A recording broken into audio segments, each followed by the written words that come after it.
pour progresser en anglais, on vous dit il faut regarder des films en VO, il faut écouter la BBC, il faut aussi écouter Europe 1, ça aide.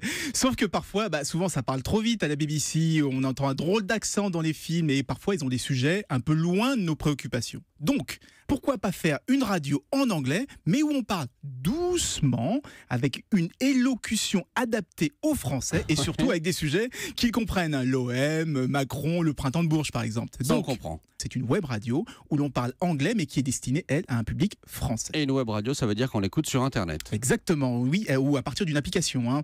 Il y a quand même un avantage à passer par un ordinateur ou une application, c'est qu'ils ont par exemple une option pour choisir la voix du présentateur. S'il parle anglais, américain, chinois ou indien, comme ça, on peut mieux s'habituer aux accents, bien, notamment quand on va à l'étranger. On peut aussi avoir une retranscription en texte de toutes les émissions, avec des éléments de vocabulaire, comme ça on peut encore mieux comprendre. Toutes ces options sont payantes, il n'y a que la radio toute simple, toute bête, qui est gratuite.